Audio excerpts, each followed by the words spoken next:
ഇപ്പോൾ സ്വർണ്ണ വ്യാപാരിയായ അരുൺ മാർക്കോസ് കൂടെ നമ്മോടൊപ്പം ചേരുന്നുണ്ട്. ശ്രീ അരുൺ മാർക്കോസ്, ഈ യുദ്ധത്തിനൊരു അയവ് വരുന്നു എന്ന വാർത്തകൾ വന്നതിന് പിന്നാലെ സ്വർണത്തിന്റെ വില കുതിച്ചുയരുകയാണ്. സ്വർണത്തിന്റെ പോക്ക് എങ്ങോട്ടാണ് ഇനിയിപ്പോൾ? എനിക്ക് തോന്നുന്നു ഒരു 1,31,000 രൂപ വരെയൊക്കെ സ്വർണത്തിന്റെ വില എത്തിയപ്പോൾ ആളുകൾ ആരും തന്നെ ജുവലറിയിലേക്ക് എത്താത്ത ഒരു സ്ഥിതിയായി. ഈ സ്വർണ്ണവില വീണ്ടും കുതിക്കുകയാണെങ്കിൽ അത്തരമൊരു സാഹചര്യം വീണ്ടും സംജാതമാകുമെന്ന് വേണം മനസ്സിലാക്കാൻ. ഇപ്പോഴത്തെ സാഹചര്യത്തിൽ വീണ്ടും സ്വർണ്ണവില ഉയരാനുള്ള സാധ്യതയാണ് കാണുന്നത്. കാരണം യുദ്ധത്തിന് എന്തെങ്കിലും തരത്തിൽ ഒരു അയവ് വരികയോ എന്നൊരു സാഹചര്യം ഉണ്ടായാൽ സ്വർണ്ണവില പഴയതുപോലെ തന്നെ മുകളിലേക്ക് പോകുന്ന സാഹചര്യം കാണുന്നു. പക്ഷെ ഇത് ഇപ്പോഴത്തെ അമേരിക്ക ഇറാൻ യുദ്ധത്തിന് ഒരു അയവ് വരിക എന്ന് പൂർണ്ണമായി നമുക്ക് പറയാൻ സാധിക്കില്ല. നമ്മൾ പറയുമ്പോൾ ഈ പുലി പതുങ്ങുന്നത് പൊളിക്കാനല്ല കുതിക്കാനാണെന്ന് പറഞ്ഞ പോലെ അമേരിക്കയുടെ പിന്നോട്ടുള്ള പോക്ക് ഒളിക്കാനാണോ കുതിക്കാനോ എന്ന് ആർക്കും മനസ്സിലാവാത്ത തരത്തിലാണ് കാര്യങ്ങൾ പോയിക്കൊണ്ടിരിക്കുന്നത്. അത് ഏതു വിധേന ഇപ്പോ പോസിറ്റീവായിട്ടുള്ള ചേഞ്ചുകൾ ഉണ്ടാവട്ടെ, യുദ്ധം അവസാനിക്കട്ടെ എന്ന് തന്നെയാണ് ആഗ്രഹിക്കുന്നത്. അങ്ങനെ ഒരു പൂർണ്ണമായി യുദ്ധത്തിന് ഒരു വിരാമം അല്ലെങ്കിൽ യുദ്ധത്തിന് അറുതി വരത്തക്ക രീതിയിൽ അല്ലെങ്കിൽ സമാധാനത്തിലേക്ക് പോവുകയാണെങ്കിൽ സ്വർണ്ണവില നമ്മൾ പ്രതീക്ഷിക്കാത്ത തരത്തിലേക്ക് ഉയർന്നു വരാൻ സാധ്യത കാണുന്നുണ്ട്. ഇല്ല എന്നുണ്ടെങ്കിൽ ഏകദേശം ഈ റേഞ്ചിനോടടുത്ത് തന്നെ വില നിൽക്കാനും ചെറിയ തോതിൽ കുറവ് രേഖപ്പെടുത്താൻ സാധ്യതയും കാണുന്നുണ്ട്. പക്ഷെ ഇപ്പോ ഈ ഒരു ട്രെൻഡ് കൂടുന്നതിനുള്ള ട്രെൻഡാണ് നിലവിൽ കാണുന്നത്. ഇതിപ്പോൾ ഈ സ്വർണ്ണവില കുറഞ്ഞു നിന്ന ഒരു സാഹചര്യം, നേരത്തെ ഈ ഞാൻ പറഞ്ഞല്ലോ 1,31,000 രൂപ വരെ സ്വർണ്ണവില എത്തിയപ്പോൾ സ്വർണ്ണം വാങ്ങാനായി ആരും എത്തിയിട്ടില്ല. എന്നാൽ ഈ സ്വർണ്ണവില കുറഞ്ഞ ഒരു വേളയിൽ കുറച്ചു പേരെങ്കിലും ഒരു ആശ്വാസം എന്നോണം ജുവലറികളിലേക്ക് എത്തി എന്തെങ്കിലുമൊക്കെ വാങ്ങിയിരുന്നു. പക്ഷേ ഇനിയിപ്പോൾ മുന്നോട്ട് പോകും തോറും സ്വർണ്ണവില ഇത്തരത്തിൽ കൂടുകയാണ് എന്നുണ്ടെങ്കിൽ ഈ ജുവലറികളൊക്കെ ഏത് രീതിയിലാകും ബാധിക്കാൻ പോകുന്നത്?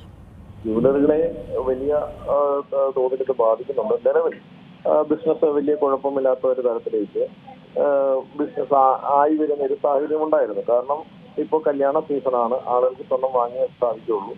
വലിയ കൂടുതലായിട്ടുള്ള അല്ലെങ്കിൽ പോലും അളവിൽ കുറഞ്ഞ അളവിലാണെങ്കിലും സ്വർണം വാങ്ങാനായിട്ട് ആളുകൾ ജുവലറിയിലേക്ക് എത്തുന്നുണ്ട്. പക്ഷെ വീണ്ടും ക്രമാതീതമായി വില വർദ്ധിക്കുന്ന ഒരു സാഹചര്യം ഉണ്ടായാൽ ആ ആളുകൾ ജുവലറിയിലേക്ക് എത്തുന്നതിന് ഒരു കുറവ് വീണ്ടും രേഖപ്പെടുത്തും. അത് വ്യാപാരികളെ കൂടുതൽ പ്രശ്നങ്ങളിലേക്ക് തള്ളിവിടും എന്നുള്ള കാര്യത്തിൽ യാതൊരു സംശയവുമില്ല. എല്ലാവരും പ്രത്യേകിച്ചും ബിസിനസ്സുകാരെല്ലാവരും ആഗ്രഹിക്കുന്ന ഇപ്പോഴത്തെ സാഹചര്യത്തിൽ യുദ്ധം എത്രയും പെട്ടെന്ന് അവസാനിക്കണം, ബിസിനസ് തിരിച്ചു വരണം എന്നുള്ളതാണ് എല്ലാവരും ആഗ്രഹിക്കുന്നത്. അതുപോലെ അവശ്യ സാധനങ്ങളുടെ കൃത്യമായ വില നിയന്ത്രിച്ചുകൊണ്ട് കൃത്യമായി ജനങ്ങൾക്ക് ജനോപകാരപ്രദമായ രീതിയിൽ ഗുണം ചെയ്യുന്ന ഒരു സർക്കാർ, ഇപ്പൊ പ്രത്യേകിച്ചും നാളെ ഇലക്ഷനാണ്, ഇലക്ഷന്റെ ഒരു മാറ്റത്തോടുകൂടി പുതിയൊരു സർക്കാർ വരണമെന്നാണ് ജനങ്ങൾ ആഗ്രഹിക്കുന്നു. പുതിയ സർക്കാർ വന്ന് ജനങ്ങൾക്ക് അനുകൂലമായ തരത്തിൽ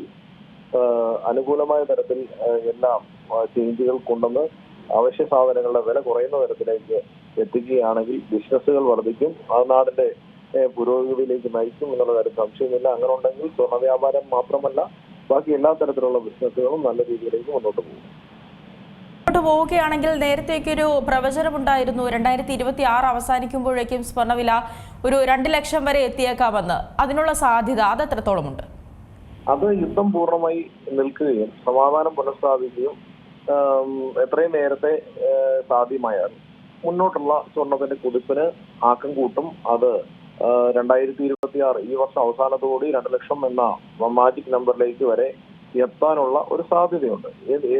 യുദ്ധം എത്രയും പെട്ടെന്ന് അവസാനിച്ചാൽ മിനിമം 1.5 ലക്ഷത്തിന് മുകളിലേക്ക് സ്വർണ്ണവില പോകും എന്നുള്ള കാര്യത്തിൽ എന്താണെങ്കിലും 2026 സാധ്യമാകും. പക്ഷേ പല വിദഗ്ധരും 2 ലക്ഷം എന്നുള്ള കാര്യങ്ങൾ സംസാരിക്കുന്നുണ്ട്. 2 ലക്ഷത്തേക്ക് എത്തുന്നത് എത്രത്തോളം പ്രായോഗികമെന്ന് മനസ്സിലാവുന്നില്ല. എന്നിരുന്നാൽ തന്നെയും ഇത്രയും നമ്മൾ ആരും പ്രതീക്ഷിക്കാത്ത തരത്തിൽ 1 ലക്ഷവും കടന്നുപോയ ഈ സ്വർണ്ണവില 2 ലക്ഷം എന്നുള്ള സംഖ്യയിലേക്ക് എത്താനും വലിയ അപ്രാപ്യമെന്ന് പറയാൻ സാധിക്കില്ല. പക്ഷെ എന്നിരുന്നാലും ഏറ്റവും കുറഞ്ഞത് യുദ്ധം എത്രയും പെട്ടെന്ന് അവസാനിച്ച് വിപണി മുന്നോട്ട് നീങ്ങിയാൽ 1.5 ലക്ഷം മിനിമം 1.5 ലക്ഷമെങ്കിലും ഈ 2026 കടക്കുമെന്നുള്ള കാര്യത്തിൽ യാതൊരു സംശയവുമില്ല.